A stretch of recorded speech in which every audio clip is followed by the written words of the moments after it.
Justin and Adam, I'm going to demonstrate, or at least try to describe a little bit on a 30,000 foot level, what our training or process does.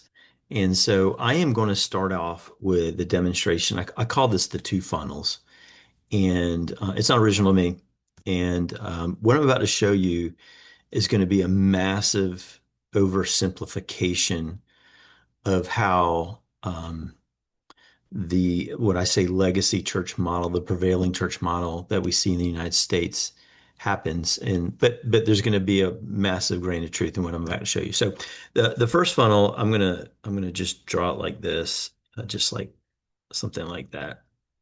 And this is not original to me. It's actually from a church consultant named Will Mancini. But when I saw it, it absolutely is like the guy read my mail or what I saw in the church, and it's what he saw. And he called it this simulation funnel. And I think once I describe this, it's going to make sense.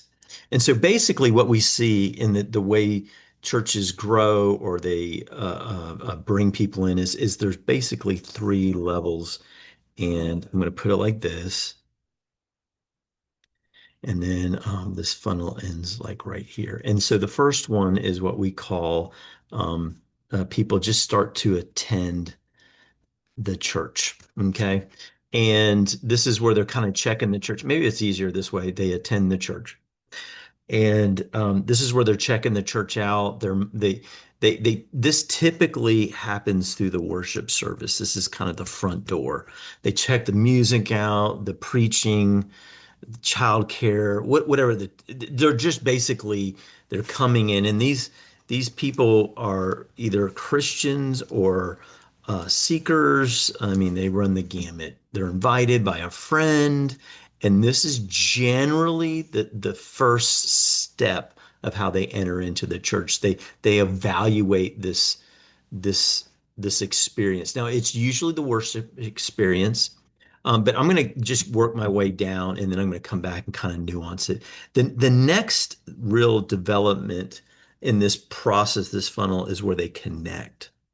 They connect relationally. And this generally happens through some type of small group ministry. It comes in a million home group. There's a million different names and things. That's where they connect relationally. There's people that they can call by name. People recognize them. Up here, it's generally there's a high level of anonymity, and then they move their way down. And then the last one is where we call, man, if we can get them serving in the church in some capacity. And I'd also say somewhere along the line that they begin to financially invest in the local church. Now, let me say this. My job for 20 years really started right here. I was not a worship leader or necessarily a preaching pastor. And so my job is to take people from here and work their way down to here. And my job is to create the handoffs to get them to connect and to serve in some capacity. And so that this is generally where I served. It was to take the handoffs and work my way down here. Now, there's lots of on-ramps here. There can be like VBS, some type of a care ministry. Gosh, there's all kinds of things. Or some service opportunities at the church. So there's lots of ways people can on-ramp. It can be a student ministry opportunity for their kids. But they're basically, our whole job was to kind of move them. And my job was to make this experience great, to make our small groups great, to hand off the serve here. And again, all kinds of ways on here, celebrate recovery, um, you name it. Um, and this is what I worked for 25 years or so. Um, and I saw wonderful things happen in this model. We grew our church. We saw leaders emerge. We saw all kinds of wonderful things. The problem with this model, and by the way, I can do this model Monday through Friday, 9 to 5. It's a model that works and it's not going away. The problem, oh, by the way, one other thing, I'm jumping around again. Generally, people stay in this model or are attracted to this model because of what we call the four P's. There's some type of program at the church they like, or their kids like, or they like. There is a pastor or a preacher they really like, or they enjoy their preaching, or they're in proximity to the church. Um, Proximity, you know how to spell that. Anyway, and then the last one, there's some type of person or people they have a relational connection to. These people are connected to this funnel basically because of one of these four reasons. They're not connected to this church because of the mission, but because of one of these, what we call these four P's. And these are not bad things. These are really, really good things that people, but we want to graduate them to the what's the mission of the church, and are we tied to that? Now, here's the problem, generally speaking, with this model is it does not overall, it does not it doesn't produce disciple makers.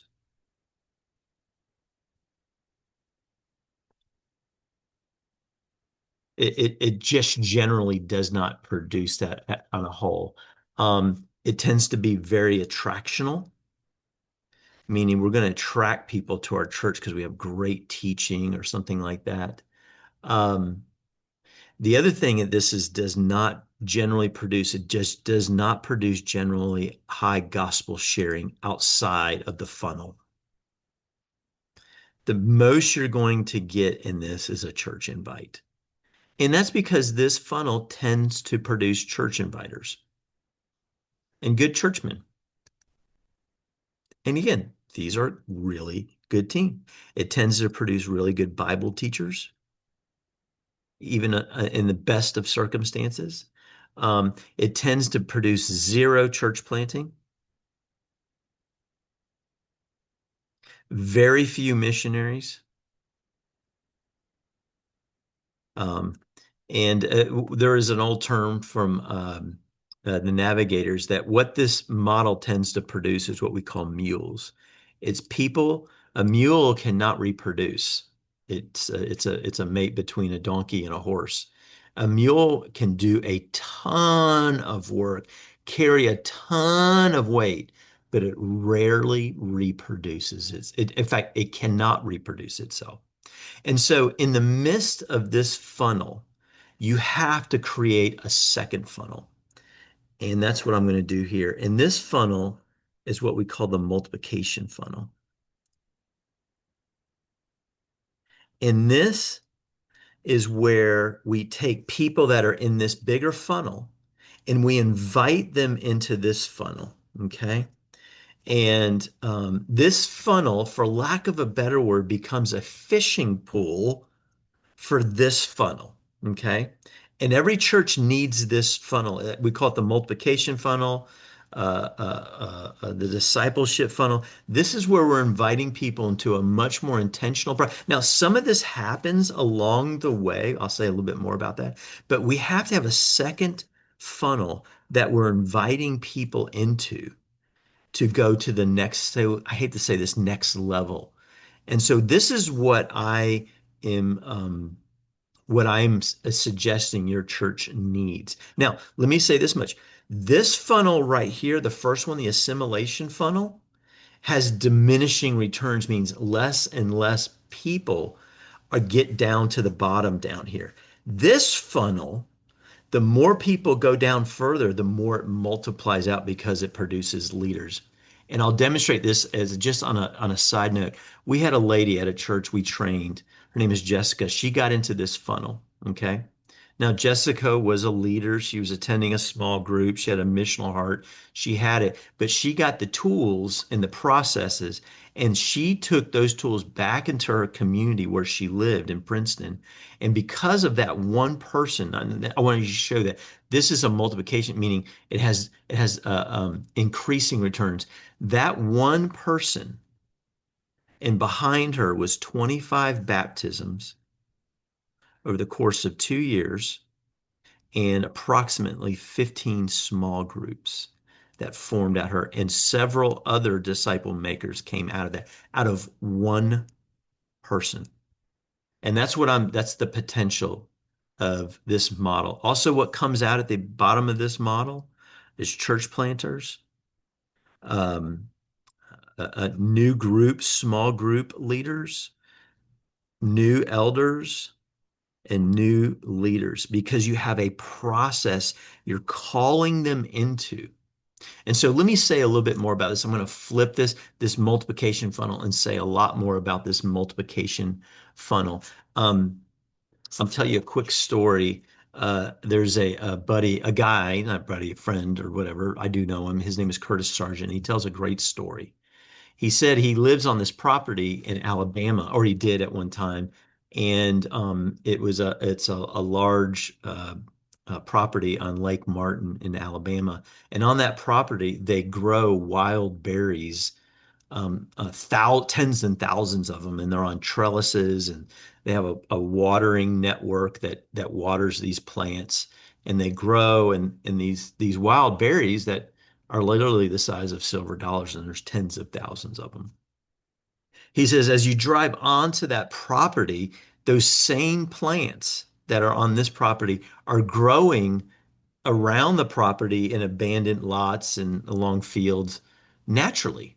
They're just because they're in nature. But those berries are very small and they're sporadic, and there's you see them around, but they're really not that big. And he goes, what's the difference between those berries and those abandoned lots as he's driving up on the property versus the wild berries that are on that property? And he said it's one thing.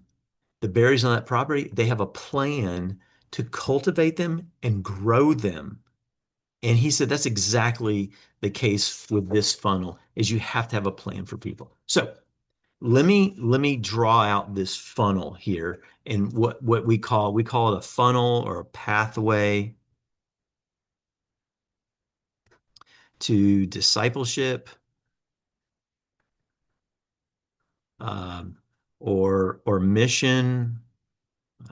You can call it whatever you want. And this is also a pathway to abiding. Um, so you can call it whatever you want, or a way to cast vision for all this. You can say vision. I love both of those words.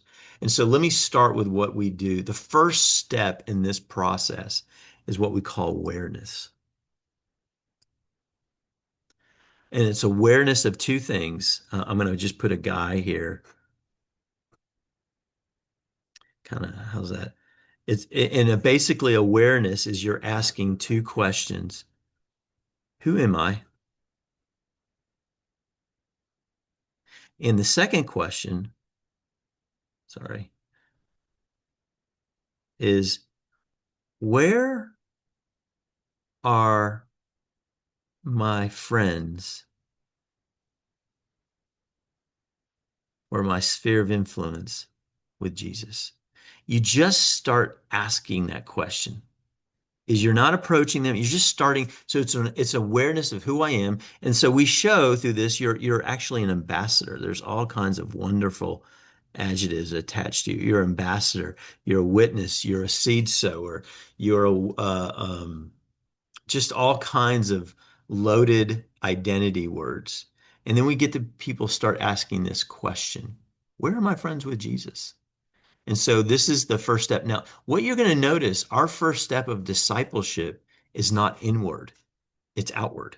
And that's intentional, because that's exactly what we see in the New Testament. When people get saved, they are immediately going to their sphere of influence.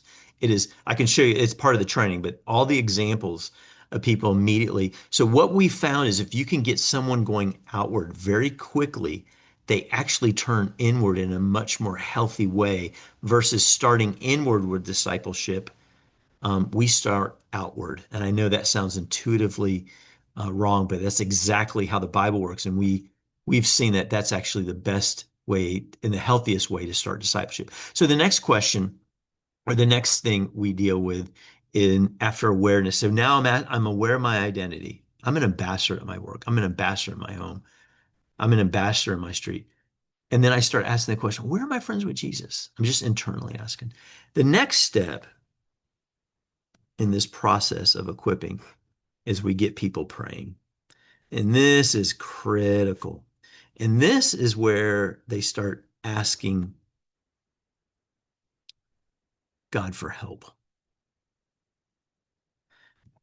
In this process, we're asking God for, and there's all kinds. We're asking for favor, uh, words, uh, opportunities. We're also praying for people to come alongside us and help us, laborers, which we see in Luke chapter 10. So there's a season of prayer of asking God, and this is very critical. These two steps, because it creates anticipation.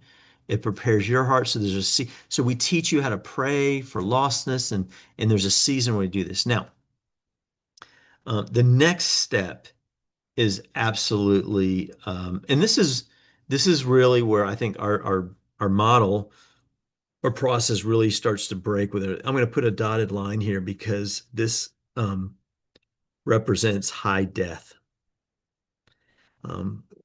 Which is critical for any type of discipleship. Jesus said this, unless you die or take up your cross and follow me, you will not, unless the seed falls on the ground and dies, you will not bear fruit. So there's a high death moment, and this is what we call engagement. This is where we lose most discipleship processes, is how do I begin to engage people with the gospel? This leap right here is predicated on a process we call MAL. Model, assist, watch, launch. Anytime you have a high death moment in the process of training, it has to be done very slowly. It has to be done by modeling and then assisting and then watching and then launching them. And here I'm going to just put the three circles. This is the gospel tool we use. I have a lot more to say about that, but for the sake of time, I'm going to be short. This is where the question now goes, where are you with Christ? You notice the question where we started is up here. You're in your head asking this question, where are my friends with Jesus? Now you're actually getting to the question, you're actually getting to the conversation with them where you're engaging them. Hey, where are you with Christ? And this is ultimately through our gospel. There's all kinds of bridging tools we do here. This is a tremendous amount of training. I'm just like I said, I'm getting 30,000. How do I begin to engage people in not weird, wonky ways, but engage people through care and prayer and other leading questions to get into a spiritual conversation? All right. A lot of death, high adjustment here. So the next step is man, I've engaged them. Now I need to know how to handle the different responses to the gospel. Now, some people think this is apologetics. In some sense, it is. In another sense, it really isn't.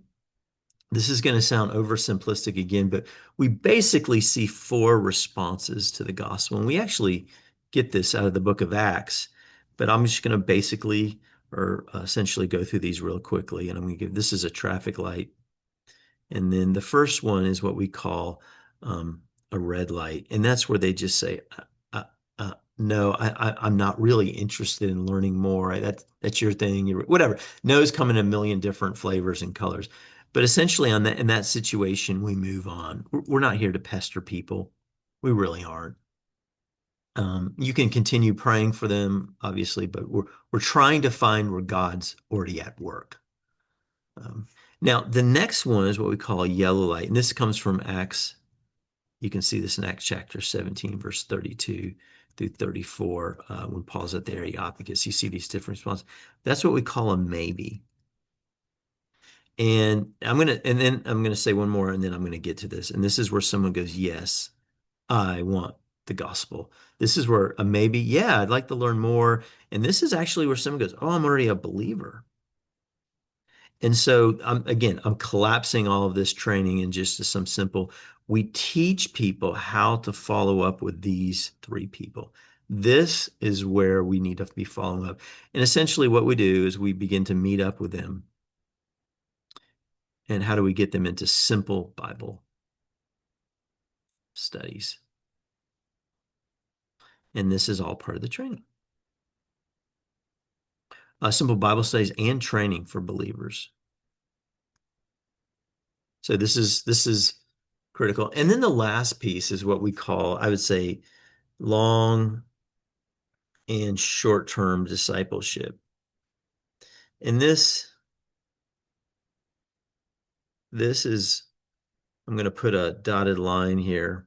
This is where we teach you a pattern of how to lead simple Bible studies, long-term discipleship buddies, whether one-on-one or in a group. And this is what we call, it's a pattern called the three thirds. It's a simple biblical pattern that produces health. And so this is essentially what that funnel, this funnel right here, this is what it essentially looks like. And there's some really key, what I would say, rhythms in this pattern. The first, I'm going to star them, is prayer, gospel sharing, and Bible study. I would say these three are what we need to be seeing weekly in a disciple maker. And when I say Bible study, this is so prayer, let me just say a prayer, gospel engagement, and some type of Bible study. And I'm not with your family. I want to make a clear indication of that. Not with your family, it's people outside your family. So let me say a couple things about this funnel. It actually, ironically, works more like it's like this, because we start off with a lot of people that are like, yeah, this is low death. This is where we really begin to find the disciple makers, is as we funnel down and filter down. I would suggest to you, and also this, so that as you get farther down, the death gets higher. But this is good. This is how you find leaders. This is how you find elders. This is how you find deacons. This is how you find small group leaders, church planners, disciple makers. This is exactly what we see Jesus doing, and it's being modeled all along the way. Um, so this is what I would suggest every church needs a place, a time, and leaders that are modeling this process somewhere in the life of the church. This is the work of making disciples. So that's a 30,000 foot overview. I would love to maybe sit down and go back over that with you with lots of questions and observations, because again, I painted with a broad brush here. There's lots of details along the way, but I wanted to basically. And so what we're essentially doing is say, hey, let's start this process at your church with just a small group of people. And the point is we want the people that come into this beta group to be the ones that actually begin to go back into the church and begin to equip other people to do this. Our job is not to be there forever. Our job is to give it away immediately. And the beauty of this is it's free. We're trying to find people. We want to give this away, because what's freely received is freely given. I hope that makes sense, and I look forward to any questions you have.